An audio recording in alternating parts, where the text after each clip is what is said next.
नमस्कार दोस्तों, आपको पता ही होगा भारत के बेंगलुरु में एशिया का सबसे बड़ा एरो शो का आयोजन किया गया था। इस शो में दुनिया भर की हथियार बनाने वाली कंपनियों ने हिस्सा लिया था। साथ ही विश्व के हर एक देश की जल, वायु और नौसेना ने अपने प्रतिनिधियों को भेजा था। आपने देखा ही होगा, इस एरो शो में विश्व के बेहतरीन लड़ाकू विमान व हेलीकॉप्टरों ने अपना जलवा दिखाया था। साथ ही बड़े बड़े हथियारों की प्रदर्शनियां व डील भी हो रही थी।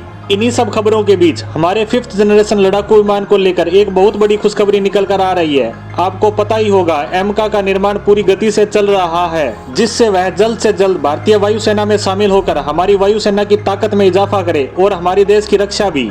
इसीलिए इस विमान से संबंधित सारी टेक्नोलॉजी खुद ही बनाने में लगे हैं। वहीं इसके इंजन को लेकर हमारी अमेरिका की जनरल इलेक्ट्रिक कंपनी के साथ बात चल रही है। यह हमारी इंजन की समस्या का शुरुआती समाधान है। आगे चलकर एमका के इंजन का निर्माण हम भारत में ही करेंगे, क्योंकि इंजन निर्माण और उसकी टेस्टिंग में काफी समय लग जाता है। इंजन को लेकर हमारे अब तक के सारे प्रयास विफल ही रहे हैं। जितने इंजनों का निर्माण हमने अब तक किया है, वह उतनी पावर नहीं दे पा रहे हैं जितनी एमका को चाहिए। और अगर हम यह प्रयास फिर से करें तो एमका को बनने में 10 से 12 साल या इससे भी अधिक समय लग सकता है। इसलिए भारत के पास इतना लंबा समय नहीं है। इसीलिए हम ऐसे देश या कंपनी से इंजन खरीदने में लगे हैं जो विश्वसनीय हो। यहाँ 3 ही कंपनियां हैं जो हमें इस तरह का इंजन बनाकर दे सकती हैं, और ये है जनरल इलेक्ट्रिक अमेरिका की, दूसरी है ब्रिटेन की कंपनी रोल्स रॉयस, वहीं तीसरी कंपनी है फ्रांस की सेफ्रॉन। ये तीनों ही कंपनियां भारत के साथ मिलकर एमका के इंजन का निर्माण करना चाहती है, और इसका ऑफर इन्होंने भारत सरकार को दिया भी है।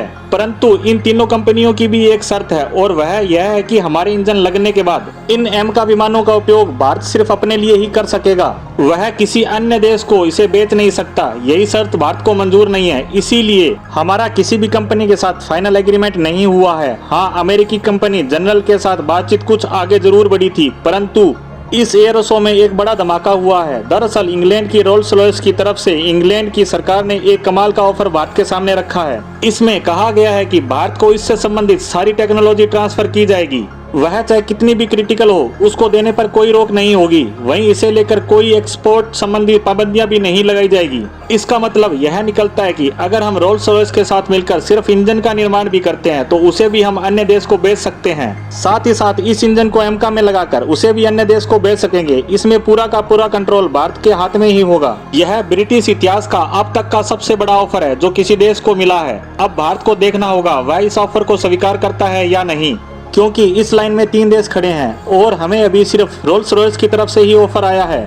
देखना होगा इसके बाद अन्य दोनों देश क्या करते हैं। शायद भारत अभी कुछ महीने और वेट करेगा, क्योंकि इस ऑफर के बाद बाकी दोनों कंपनियां भी हो सकता है भारत को कोई बड़ा ऑफर दे दे। साथ ही भारत हमारे एमका के लिए बेस्ट इंजन का चुनाव करेगा, वह भी अपनी शर्तों के साथ। तब तक हम इस खबर पर वेट और वॉच की स्थिति बनाए रखेंगे। हमारी आज की इस पोस्ट को यहीं समाप्त करते हैं। धन्यवाद।